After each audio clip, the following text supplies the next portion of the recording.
வீடியோவில் நம்ம பார்க்க போகிறது என்ன அப்படின்னா சப்போர்ட் ரியாக்ஷன்ஸ். அதில் பேசிக் இன்ட்ரொடக்ஷன் தான் பார்க்க போகிறோம். அதாவது டிஃப்ரெண்ட் டைப்ஸ் ஆஃப் சப்போர்ட்ஸ் என்னெல்லாம் இருக்குது, அதில் எப்படி ரியாக்ஷன்ஸ் மார்க் பண்ணுறது, டிஃப்ரெண்ட் கைண்ட் ஆஃப் லோடிங்ஸ் எப்படி இருக்குது, அதை எப்படி பாயிண்ட் லோட கன்வெர்ட் பண்ணுறது அப்படிங்கிற பேசிக் இன்ட்ரொடக்ஷனை இந்த வீடியோவில் பார்க்கலாம்.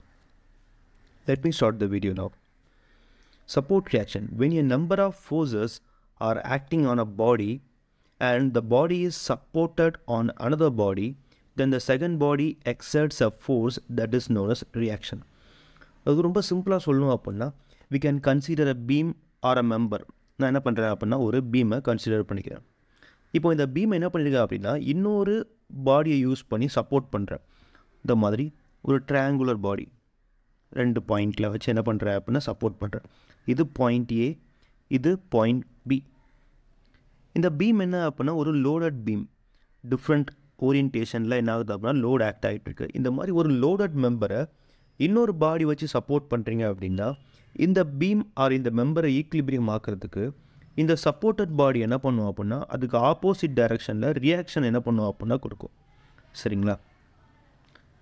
இது ரியாக்ஷன் ஆர்ஏ, இது ரியாக்ஷன் ஆர்பி. ஸோ இந்த செகண்ட் பாடி கொடுக்குற இந்த ஆப்போசிட் டைரக்ஷன் ஃபோர்ஸ் தான் என்ன அப்படின்னா சப்போர்ட் ரியாக்ஷன். எந்த பாடி உங்களோட மெம்பரை சப்போர்ட் பண்ணுதோ அந்த பாடிக்கு பேர் என்ன அப்படின்னா சப்போர்ட். அது கொடுக்குற ஆப்போசிட் ரியாக்ஷன் தான் என்ன அப்படின்னா சப்போர்ட் ரியாக்ஷன் அப்படிங்கிறது. ஸோ நார்மலாக சப்போர்ட்ஸை there are different kind of supports obviously. And மேஜராக நம்ம என்ன பண்ணலாம் அப்படின்னா 5 சப்போர்ட்ஸ் நம்ம இந்த ப்ராப்ளமில் ஃபேஸ் பண்ண போகிற 5 மேஜர் சப்போர்ட்ஸை பற்றி என்னலாம் அப்படின்னு சொல்லி ஒவ்வொன்றா பார்க்க போகிறோம். ஃபர்ஸ்ட் ஒன் என்ன அப்படின்னா simple support or knife edge support. அதாவது ஒரு பீம் இருக்குது. இந்த பீம் வந்து என்ன பண்ணியிருக்கோம் அப்படின்னா ஜஸ்ட்டு ஒரு simple support point A and பியில் என்ன பண்ணுறோம் அப்படின்னா வைக்கிறோம்.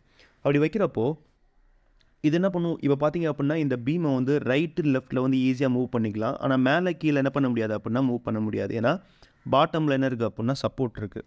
ஸோ எந்த டைரெக்ஷனில் உங்களால் மூவ் பண்ண முடியலையோ அந்த டைரெக்ஷனுக்கு அந்த டைரெக்ஷனில் என்ன இருக்கும் அப்படின்னா ஆப்போசிட்டில் ரியாக்ஷன் வந்து ஜென்ரேட் ஆகும். உங்களால் கீழே மூவ் பண்ண முடியாது பீமை அப்படிங்கிற பட்சத்தில் உங்களுக்கு ரியாக்ஷன் எப்படி இருக்கும் அப்படின்னா ஆப்போசிட்டில் இருக்கும். ஸோ சிம்பிளாக லைக் ஒரு இப்போ டேபிள் மேலே இருக்கிற ஒரு புக்கு மாதிரி தான். ஒரு புக்கை தூக்கி டேபிள் மேலே வச்சிங்க அப்படின்னா அதுதான் வந்து என்ன அப்படின்னா சிம்பிள் சப்போர்ட். இது நைஃப் எட்ஜ் சப்போர்ட் அப்படின்னு மென்ஷன் பண்ணுவாங்க. ஏன்னா நம்ம கொடுக்கக்கூடிய ப்ராப்ளமில் அந்த சப்போர்ட்டை வந்து எப்படி மென்ஷன் பண்ணியிருப்பாங்க அப்படின்னா நைஃப் எட்ஜ் ஆப்ஜெக்ட் மாதிரி என்ன பண்ணியிருப்பாங்க அப்படின்னா டினோட் பண்ணியிருப்பாங்க. ஸோ இதனால் நைஃப் எட்ஜ் சப்போர்ட் அப்படின்னு சொல்லுவாங்க. ஸோ எந்த பாயிண்டில் சப்போர்ட் ஆகிருக்கோ அந்த பாயிண்டில் ஒரு ரியாக்ஷன், ஒரு வேர்ட்டிக்கல் ரியாக்ஷன் மட்டும் ஆக்ட் ஆகும். அதாவது பீமில் ஆக்ட் ஆகிற லோடு எல்லாமே டவுன்வேர்டாக தான் இருக்கும். அதாவது ஓவராலாக the beam will be acting, the entire load will be acting downward. அப்படிங்கிறப்போ பாயிண்ட் ஏ அண்ட் பாயிண்ட் பியில் இருக்கிற சப்போர்ட்னால ஆப்போசிட் டைரக்ஷனில் வேர்ட்டிக்கலாக உங்களுக்கு என்ன இருக்கும் அப்படின்னா ரியாக்ஷன் இருக்கும். ஸோ பாயிண்ட் ஏல இருக்க ரியாக்ஷன் என்ன அப்படின்னா ஆர்ஏ, பாயிண்ட் பியில் இருக்க ரியாக்ஷன் என்ன அப்படின்னா ஆர்பி. இதுதான் வந்து பேசிக் சப்போர்ட், வெறும் சிம்பிள் சப்போர்ட் அப்படிங்கிறது. செகண்ட் என்ன அப்படின்னா ரோலர் சப்போர்ட். அதாவது இந்த சிம்பிளி சப்போர்ட்டையும் என்ன பண்ணியிருப்பாங்க அப்படின்னா பாட்டமில் ரோலர் வச்சு டினோட் பண்ணியிருப்பாங்க. இதுவும் சிம்பிள் சப்போர்ட்டும் கிட்டத்தட்ட சேம் தான். ரெண்டுமே எப்படி கொடுத்துருப்பாங்க அப்படின்னா ஒரே மாதிரி தான் கொடுத்துருப்பாங்க. பட் இந்த ரோலர் எதை மீன் பண்ணுது அப்படின்னா எந்த டைரெக்ஷனில் ரோலர் இருக்குதோ அந்த டைரெக்ஷனில் இந்த எலமெண்ட் மூவ் பண்ண முடியும் அப்படிங்கிறத டினோட் பண்ணுது. இது பார்த்தீங்க அப்படின்னா ஒரு ஹரிசாண்டல் பிளேன்.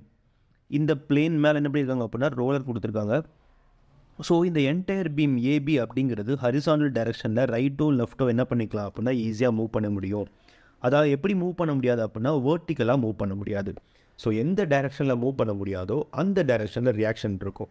அதாவது ரைட்டு லெஃப்ட் மூவ் ஆகிறத தடுக்கிறதுக்கு எதுவுமே இல்லை. ஆனால் டவுன்வேர்டாக மூவ் ஆகிறத தடுக்கிறதுக்கு என்ன இருக்குது அப்படின்னா இந்த சப்போர்ட் இருக்குது. ஸோ டவுன்வேர்டாக இந்த பீமால் மூவ் ஆக முடியாது. அப்படிங்கிறதுனால அந்த சப்போர்ட் பாயிண்டில் அப்வர்ட் டைரெக்ஷனில் உங்களுக்கு என்ன இருக்கும் அப்படின்னா ரியாக்ஷன் இருக்கும். பாயிண்ட் ஏல இருக்க ரியாக்ஷன் ஆப்வியஸ்லி ஆர்ஏ, பாயிண்ட் பியில் இருக்கிறது என்ன அப்படின்னா ஆர்பி. ஸோ இது சிம்பிள் சப்போர்ட் பார்த்தீங்க அப்படின்னா இதில் வேர்ட்டிக்கல் ரியாக்ஷன் மட்டும்தான் இருக்கும். சரிங்களா? ஆனால் ரோலர் சப்போர்ட் அப்படிங்கிறப்போ ரோலர் எந்த பிளேனில் ரோல் ஆகுதோ அந்த பிளேனுக்கு பர்பண்டிகுலர் ரியாக்ஷன் இருக்கும். அதாவது ஹரிசாண்டல் பிளேனில் ரோல் ஆகுறப்போ உங்களுக்கு ரியாக்ஷன் அதுக்கு பர்பண்டிகுலர் டைரெக்ஷனில் இருக்கும். இதே சப்போஸ் ரோலரை வந்து இந்த மாதிரி இன்க்ளைண்டாக பிளேஸ் பண்ணியிருக்காங்க, அதாவது ஒரு தீட்டா ஆங்கிள், இந்த தீட்டா ஆங்கிளில் ரோலரை பிளேஸ் பண்ணியிருக்காங்க அப்படின்னா இப்போது ரியாக்ஷன் எப்படி இருக்கும் அப்படின்னா இந்த ரோலர் பிளேனுக்கு பர்பண்டிகுலர் டைரெக்ஷனில் எப்படி இருக்கும் அப்படின்னா ரியாக்ஷன் இருக்கும். சரிங்களா? ஸோ எந்த டைரெக்ஷனில் ரோலிங் எலமெண்ட் ரோல் பண்ணுதோ அதுக்கு பர்பண்டிகுலர் டைரெக்ஷன் தான் உங்களுக்கு எப்படி இருக்கும் அப்படின்னா ரியாக்ஷன் இருக்கும். இது செகண்ட் சப்போர்ட். அடுத்து என்ன அப்படின்னா பின் ஜாயிண்ட் சப்போர்ட் ஆர் ஹிஞ்ச்ட் சப்போர்ட். அதாவது இந்த சப்போர்ட்டை எப்படி டினோட் பண்ணியிருப்பாங்க அப்படின்னா நார்மல் சிம்பிள் சப்போர்ட் இருக்குல்ல அதோட பாட்டமில் ஃபிக்ஸ் பண்ணியிருக்கிறதுக்கான இந்த டினோஷன் பண்ணியிருப்பாங்க. ஃபிக்ஸ் பண்ணிட்டாங்க அப்படின்னா அந்த எலமெண்ட்டால் ரைட்லேயோ லெஃப்ட்லேயோ இல்லை அப்வேர்டோ டவுன்வேர்டோ என்ன பண்ண முடியாது அப்படின்னா மூவ் பண்ண முடியாது. அதாவது எக்ஸ் ஆக்சிஸ்லேயும் மூவ் பண்ண முடியாது, ஒய் ஆக்சிஸ்லேயும் என்ன பண்ண முடியாதுன்னா மூவ் பண்ண முடியாது. ஸோ ஒய் ஆக்சிஸ்லேயும் ஒரு ரியாக்ஷன் இருக்கும், அதே டைமில் எக்ஸ் ஆக்சில் ரியாக்ஷன் இருக்கும். சிம்பிளாக சொல்ல போனோம் அப்படின்னா இந்த ஏ அப்படிங்கிற பாயிண்டில் ஒரே ஒரு ரியாக்ஷன் தான் இருக்கும். அந்த ரியாக்ஷன் இந்த அப்ளை ஆகிற லோடை பொறுத்து வேர்ட்டிக்கலாகவோ இல்லை இன்க்ளைண்டாகவோ இருக்கும். சப்போஸ் அந்த ரியாக்ஷன் இன்க்ளைண்டாக இருக்கிற பட்சத்தில் அதுக்கு ஒரு ஹரிசாண்டல் காம்பனண்ட்டும் ஒரு வேர்ட்டிக்கல் காம்பனண்ட்டும் கிடைக்கும். ஃபார் எக்ஸாம்பிள் இந்த ரியாக்ஷன் வந்து ஆர்ஏ அப்படின்னு எடுத்துக்கலாம். இந்த ஆர்ஏக்கு ஒரு ஹரிசாண்டல் காம்பனண்ட், அந்த ஆர்ஏக்கு ஒரு வேர்ட்டிக்கல் காம்பனண்ட். இந்த ஹரிசாண்டல் அண்ட் வேர்ட்டிக்கல் காம்பனண்ட் ரெண்டு காம்பனண்ட்டாக உங்களுக்கு என்ன இருக்கும் அப்படின்னா அந்த பர்டிகுலர் பாயிண்டில் ரியாக்ஷன் இருக்கும். இதை எப்படி டினோட் பண்ணியிருப்பாங்க அப்படின்னா ஆல்ரெடி சொன்ன மாதிரி உங்களோட நைஃப் சப்போர்ட்டுக்கு பாட்டமில் இந்த மாதிரி ஃபிக்ஸ்டு டினோஷன் பண்ணியிருப்பாங்க. அப்படி இல்லை அப்படின்னா இந்த மாதிரி ஒரு பின் ஜாயிண்ட்டாக என்ன பண்ணியிருப்பாங்க அப்படின்னா டினோட் பண்ணியிருப்பாங்க. இப்படி பின் ஜாயிண்ட்டாக பண்ணாலும் ஃபார் எக்ஸாம்பிள் இப்போ எல்லாமே வேர்ட்டிக்கல் லோடாக இருக்குதுன்னு வச்சுக்கலாம். அப்போது மோஸ்ட் ஆஃப் த கேஸில் வந்து இது எப்படி இருக்கும் அப்படின்னா இந்த பீம் வந்து டவுன்வேர்டாக மூவ் ஆக ட்ரை பண்ணும், அதுக்கு ஆப்போசிட் டைரக்ஷன் என்ன இருக்கும் அப்படின்னா ரியாக்ஷன் இருக்கும். இதே சம்டைம் இன்க்ளைண்டாக இல்லை ஒரு ஹரிசாண்டலாக இந்த மாதிரி டிஃப்ரெண்ட் ஓரியன்டேஷனில் லோடு அப்ளை பண்ணுறப்போ உங்களுக்கு இங்கே இருக்கிற ரியாக்ஷன் வந்து இன்க்ளைண்டாக இருக்கும். இன்க்ளைண்டாக இருக்கிறதுனால ஒரு வேர்ட்டிக்கல் காம்பனண்ட்டும் ஹரிசாண்டல் காம்பனண்ட்டும் கிடைக்கும். அதே மாதிரி தான் இந்த பின் ஜாயிண்ட்லேயும் ஒரு வேர்ட்டிக்கல் காம்பனண்ட் ரியாக்ஷனும் ஒரு ஹரிசாண்டல் காம்பனண்ட் ரியாக்ஷனும் கிடைக்கும். ஸோ போனோ சப்போர்ட்டுக்கும் இந்த சப்போர்ட்டுக்கும் என்ன டிஃப்ரெண்ட் பார்த்துக்கோங்க. நைஃப் எட்ஜ் சப்போர்ட் அல்லது ரோலர் சப்போர்ட்டாக இருந்தது அப்படின்னா உங்களுக்கு ஒரே ஒரு ரியாக்ஷன் மட்டும்தான் கிடைக்கும். ஏன்னா எக்ஸு இல்லை ஒய் இந்த ரெண்டு டைரெக்ஷனில் ஒரு டைரெக்ஷன் தான் என்ன இருக்காது அப்படின்னா மோஷன் இருக்காது. இதால் எக்ஸ் டைரெக்ஷனில் மூவ் பண்ண முடியும் அப்படிங்கிறதுனால எக்ஸ் டைரெக்ஷனில் எந்த ரியாக்ஷனுமே இருக்காது. ஒய் டைரெக்ஷனில் மட்டும்தான் என்ன இருக்கும் அப்படின்னா ரியாக்ஷன் இருக்கும். அதே மாதிரி தான் ரோலர்லேயும் எந்த டைரெக்ஷனில் ரோல் பண்ண முடியுதோ அதுக்கு பர்பண்டிகுலர் டைரெக்ஷனில் மட்டும்தான் ரியாக்ஷன் இருக்கும். ஸோ உங்களுக்கு ஒரே ஒரு ரியாக்ஷன் காம்பனண்ட் மட்டும்தான் இருக்கும். ஆனால் ஹிஞ்ச்டு சப்போர்ட் அப்படி இல்லை அப்படின்னா பின் ஜாயிண்ட் சப்போர்ட் அப்படின்னு சொல்கிற இந்த பர்டிகுலர் சப்போர்ட்டில் ரெண்டு காம்பனண்ட் வேர்ட்டிக்கல் டைரெக்ஷன்லேயும் ஹரிசாண்டல் டைரெக்ஷன்லேயும் ரெண்டு காம்பனண்ட்லேயுமே உங்களுக்கு என்ன இருக்கும் அப்படின்னா ரியாக்ஷன் இருக்கும். ஸோ இது முக்கியமாக தெரிஞ்சிக்க வேண்டியது. நெக்ஸ்ட் என்ன அப்படின்னா ஸ்மூத் சர்ஃபேஸ் கான்டாக்ட். அதாவது ஒரு பாடியோட சர்ஃபேஸில் ஒரு பாயிண்டில் இன்னொரு பாடி கான்டாக்டில் இருக்குது. இப்போ பார்த்திங்கன்னா அப்படின்னா இந்த பர்டிகுலர் இந்த பாலில் பார்த்திங்க அப்படின்னா ஏ அப்படிங்கிற பாயிண்டில் ஒரு பிளேன் கான்டாக்டும் பி அப்படிங்கிற பாயிண்டில் ஒரு பிளேன் கான்டாக்ட்லேயே இருக்குது. ஸோ இப்போ ரியாக்ஷன் எப்படி இருக்கும் அப்படின்னா ஒரே ஒரு ரியாக்ஷன் தான் இருக்கும். The reaction will be acting on the particular body and perpendicular to the plane direction. எந்த பிளேன் கான்டாக்டில் இருக்குதோ அந்த பிளேன் கூட பர்பண்டிகுலர் டைரக்ஷன் என்ன இருக்கும் அப்படின்னா ரியாக்ஷன் இருக்கும். சரிங்களா? சப்போஸ் டூ டிஃப்ரெண்ட் பாடி, இப்போ ஃபார் எக்ஸாம்பிள் ரெண்டு சர்க்குலர் எலமெண்ட் வந்து கான்டாக்டில் இருக்குன்னு வச்சுக்கலாம். இந்த மாதிரி இங்கே ஒரு சர்க்கிள் இருக்குது, தென் இங்கே ஒரு சர்க்கிள் இருக்குது. இந்த மாதிரி ரெண்டு சர்க்கிள் என்ன இருக்குது அப்படின்னா கான்டாக்டில் இருக்கிற பட்சத்தில் உங்களுக்கு இப்போ ரியாக்ஷன் எப்படி ஆக்ட் ஆகும் அப்படின்னா இது சர்க்கிள் 1 இது சர்க்கிள் 2ன்னு எடுத்துக்கிட்டோம் அப்படின்னா சர்க்கிள் இது ஒரு சென்டர், இது இதோட சென்டர். சர்க்கிள் 1 மேலே ஆக்ட் ஆகிற ரியாக்ஷன் த்ரூ சர்க்கிள் சென்டர் 2 இந்த மாதிரி ஆக்ட் ஆகும். Reaction 2 on 1. சரிங்களா? இந்த மாதிரி த்ரூ த சென்டர் வழியாக என்ன பண்ணுவோம் அப்படின்னா இந்த மாதிரி ஆக்ட் ஆகும். அதாவது ரெண்டு பாடிக்கும் உள்ள டேஞ்சென்ஷியல் லைனுக்கு பர்பண்டிகுலர் டைரக்ஷனில் என்ன இருக்கும் அப்படின்னா உங்களுக்கு ரியாக்ஷன் ஃபோர்ஸ் இருக்கும். ஃபைன். இது ஸ்மூத் சர்ஃபேஸ் கான்டாக்ட். அதாவது ரெண்டு பாடியோட சர்ஃபேஸ் கான்டாக்டில் இருந்தது அப்படின்னா ஒரு reaction on the body perpendicular to the பிளேனாக என்ன இருக்கும் அப்படின்னா ஆக்ட் ஆகும். இந்த நெக்ஸ்ட் பார்க்க போகிற சப்போர்ட் என்ன அப்படின்னா ஃபிக்ஸ்டு சப்போர்ட். ஃபிக்ஸ்டு சப்போர்ட் அப்படிங்கிறது லைக் கம்ப்ளீட்டாக ஒரு எண்டு, அந்த எண்டை வந்து அரெஸ்ட் பண்ணி வச்சுருக்காங்க. அதால் ஹரிசாண்டலாகவும் மூவ் பண்ண முடியாது, வேர்ட்டிக்கலாகவும் மூவ் பண்ண முடியாது. ஸோ ஹரிசாண்டல் காம்பனண்ட்டும் ரியாக்ஷனில் இருக்கும், வேர்ட்டிக்கல் காம்பனண்ட்டும் ரியாக்ஷன் இருக்கும். அதே டைமில் என்டையர் பீமும் பெண்ட் ஆகிற சுச்சுவேஷனில் இந்த பர்டிகுலர் ஃபிக்ஸ்டு பாயிண்டில் ஒரு ரியாக்ஷன் மொமெண்ட்டும் என்ன ஆகும் அப்படின்னா க்ரியேட் ஆகும். So there is a chance for reactional forces in horizontal direction, perpendicular direction and also a couple. இது எல்லாமே என்ன இருக்கும் அப்படின்னா இந்த ஃபிக்ஸ்டு சப்போர்ட்டில் க்ரியேட் ஆகும். So these are the different supports. இப்போது டிஃப்ரெண்ட் டைப்ஸ் ஆஃப் லோடிங் என்னெல்லாம் இருக்குது அப்படிங்கிறத பார்க்கலாம். ஃபர்ஸ்ட் லோட் என்ன அப்படின்னா பாயிண்ட் லோட். அதாவது பீமில் ஒரு பாயிண்டில் பி அப்படிங்கிற லோட் இன் டேர்ம்ஸ் ஆஃப் நியூட்டனில் ஆக்ட் ஆகுது. இந்த மாதிரி ஒரு பாயிண்டில் ஆக்ட் ஆகக்கூடிய லோடை வந்து என்ன சொல்லுவாங்க அப்படின்னா பாயிண்ட் லோடிங் கண்டிஷன் அப்படின்னு சொல்லுவாங்க. இது ஃபர்ஸ்ட் டைப் ஆஃப் லோட். ரெண்டாவது என்ன அப்படின்னா யூனிஃபார்ம்லி டிஸ்ட்ரிபியூட்டட் லோட். அதாவது அலாங் த பீமோட என்டையர் லென்த்தோ இல்லை ஒரு பர்டிகுலர் லென்த்லையோ லோடை யூனிஃபார்மாக என்ன பண்ணியிருப்பாங்க அப்படின்னா டிஸ்ட்ரிபியூட் பண்ணி வச்சுருப்பாங்க. இதை 2 விதமாக டினோட் பண்ணுவாங்க. அதாவது இந்த மாதிரி செமி சர்க்கிள் வச்சு என்ன பண்ணியிருப்பாங்க டினோட் பண்ணுவாங்க. அப்படி இல்லைனா ஒரு ரெக்டாங்குலர் பாக்ஸை என்ன பண்ணியிருப்பாங்க அப்படின்னா ட்ரா பண்ணி டவுன்வர்ட் ஆரோ போட்டு என்ன பண்ணியிருப்பாங்க அப்படின்னா டினோட் பண்ணியிருப்பாங்க. அதாவது இது ப்ரெஷர் ஆன் பீம் அப்படின்னு கூட சொல்லுவாங்க. பீமோட டாப் மேலே அப்ளை ஆகிற ப்ரெஷர் அப்படின்னு சொல்லுவாங்க. என்டையர்லி யூனிஃபார்மாக என்ன இருக்கும் அப்படின்னா இந்த லோடு வந்து டிஸ்ட்ரிபியூட் ஆகிருக்கும். இந்த லோடை எப்படி கொடுப்பாங்க அப்படின்னா நியூட்டன் பெர் மீட்டரில் கொடுப்பாங்க. அதாவது எல் அப்படிங்கிற டிஸ்டன்ஸில் அப்ளை ஆகிற லோடு. ஸோ இந்த லோடோட வேல்யூ வேணும் அப்படின்னா உங்களுக்கு இந்த லோடோட வேல்யூ டபிள்யூ இன்ட்டு எவ்வளோ லென்த்துக்கு டிஸ்ட்ரிபியூட் ஆகிருக்குன்னா L. So Newton per metre into metre போட்டோம் அப்படின்னா மீட்டர் கேன்சல் ஆகி உங்களுக்கு நியூட்டனில் கிடைக்கும். ஸோ இந்த லோடோட வேல்யூ சம்மில் கொடுத்துருந்தாங்க அப்படின்னா எவ்வளோ தூரத்துக்கு டிஸ்ட்ரிபியூட் ஆகிருக்கோ அந்த தூரத்தால் என்ன பண்ணிக்கணும் அப்படின்னா மல்டிப்ளை பண்ணிக்கணும்.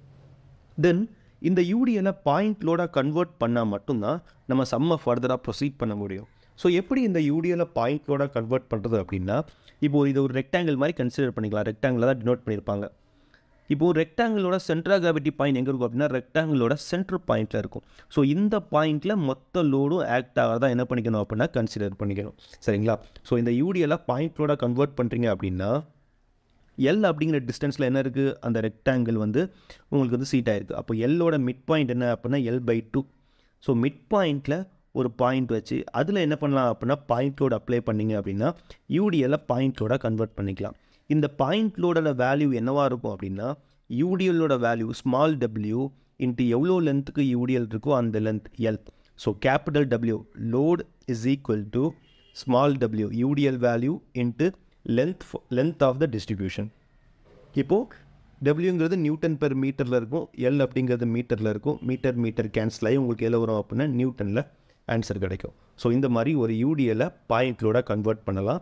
கன்வெர்ட் பண்ணுறப்போ பாயிண்ட் லோட மிட் போர்ஷன் எவ்வளோ தூரத்துக்கு டிஸ்ட்ரிபியூட் ஆகிருக்கோ அந்த தூரத்தோட மிட் போர்ஷனில் போடணும்.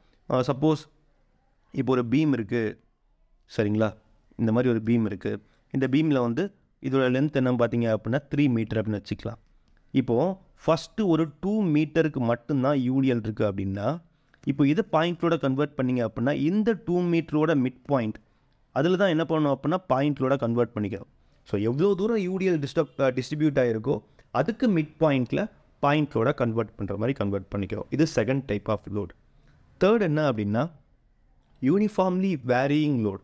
அதாவது ஒரு எண்டுலேருந்து இன்னொரு எண்டு வரைக்கும் பார்த்தீங்க அப்படின்னா ப்ரெஷர் வந்து யூனிஃபார்மாக குறைஞ்சிக்கிட்டே வரும். அப்படி இல்லை அப்படின்னா இந்த எண்டில் அந்த எண்டு வரைக்கும் யூனிஃபார்மாக இன்க்ரீஸ் ஆகிட்டே வரும். இதில் பார்த்தீங்கன்னா தெரியும் ஏபி அப்படிங்கிற எண்டு ஏ எண்ட்லேருந்து பி எண்டுக்கு போகும்போது லோடு வந்து யூனிஃபார்மாக குறைஞ்சிக்கிட்டே வருது. இதே பி எண்ட்லேருந்து பார்த்தீங்க அப்படின்னா யூனிஃபார்மாக இன்க்ரீஸ் ஆகிட்டே வர மாதிரி தெரியும். ஸோ இந்த மாதிரி யூனிஃபார்மாக வேரி ஆகிற லோடு தான் யூவிஎல் யூனிஃபார்ம்லி வேரிங் லோட் அப்படின்னு மென்ஷன் பண்ணுவாங்க. இதை எப்படி டினோட் பண்ணியிருப்பாங்க அப்படின்னா ட்ரையாங்கிளாக டினோட் பண்ணியிருப்பாங்க. சரிங்களா? இப்போது இதை பாயிண்ட்லோட கன்வெர்ட் பண்ணுறீங்க அப்படின்னா ட்ரையாங்கிளோட இந்த பீக் பாயிண்ட் இதான ஹைட்டு, இந்த ஹைட் இந்த பாயிண்ட்லேருந்து 1/3 ஆஃப் லென்த்து எவ்வளோ லென்த்துக்கு டிஸ்ட்ரிபியூட் ஆகிருக்கோ அதில் 1/3 அந்த தூரத்தில், அதாவது 1/3 ஆஃப் எல் அப்படிங்கிறது L/3. L/3ங்கிற டிஸ்டன்ஸில் தான் அந்த பாயிண்ட்லோட ஆக்ட் ஆகும். சரிங்களா? அதாவது ஒரு ட்ரையாங்கிள் ரைட் ஆங்கிள் ட்ரையாங்கிளோட சென்ட்ரல் கிராவிட்டி பாயிண்ட் எங்கே இருக்கும் அப்படின்னா அதோட பீக் பாயிண்ட்லேருந்து 1/3 ஆஃப் பேஸ் லென்த்துக்கு ஈக்குவலாக இருக்கும். ஸோ அந்த சென்ட்ரல் கிராவிட்டி பாயிண்டில் ஆக்ட் ஆகிற மாதிரி போட்டுக்கணும். ஸோ போன கேஸில் பார்த்தீங்க அப்படின்னா ஒரு ரெக்டாங்கிள் மாதிரி இருந்தது. இதை கன்வெர்ட் பண்ணுறப்போ W/L அப்படின்னு போட்டுக்கிட்டீங்க. அதாவது என்ன அப்படின்னா W அப்படிங்கிறது ரெக்டாங்கிளோட ஹைட்டு, எல்லுங்கிறது ரெக்டாங்கிளோட பேஸ். இதுக்கு ஏரியா எடுத்தீங்க அப்படின்னா W/L. ஸோ இதை பாயிண்ட்டோட கன்வெர்ட் பண்ணிங்க அப்படின்னா இந்த ரெக்டாங்கிளோட ஏரியா W/L தான் போட்டிருப்பீங்க. அதே மாதிரி ட்ரையாங்கிள் வரப்போ பேஸ் பார்த்தீங்க அப்படின்னா எல், அதோட ஹைட் பார்த்தீங்க அப்படின்னா W. இதோட வேல்யூ கன்வெர்ட் பண்ணுறப்போ ட்ரையாங்கிளோட ஏரியா என்னது formula ½ into base into H. So ½ into பேஸுங்கிறது இதில் எல், ஹச்சுங்கிறது இந்த இடத்துல W. ஸோ ½ அதுதான் என்ன அப்படின்னா இந்த பாயிண்ட்லோட அந்த வேல்யூ. ஸோ யூடிஎல் அப்படின்னா டிஸ்டன்ஸ் இன்ட்டு லோட் வேல்யூன்னு போட்டு சிம்பிளாக முடிச்சிடுவீங்க. இதே யூவிஎல் வரப்போ ½ into load into distance of distribution அதை போட்டுக்கிட்டீங்க அப்படின்னா உங்களுக்கு அந்த லோடோட வேல்யூ கிடைக்கும். அந்த லோடோட பொசிஷன் பார்த்தீங்க அப்படின்னா பீக் பாயிண்ட்லேருந்து 1/3 ஆஃப் பேஸ், அதாவது 1/3 ஆஃப் எல் டிஸ்டன்ஸில் என்ன இருக்கும் அப்படின்னா அந்த பாயிண்ட் லோட் இருக்கும். ஸோ எந்த லோட் கொடுத்தாலும் அதை பாயிண்ட் லோடாக கன்வெர்ட் பண்ணிட்டீங்க அப்படின்னா என்ன பண்ண முடியும் அப்படின்னா ஃபர்தராக ப்ரொசீட் பண்ண முடியும். So this is the different types of supports and different types of loading conditions. Thank you.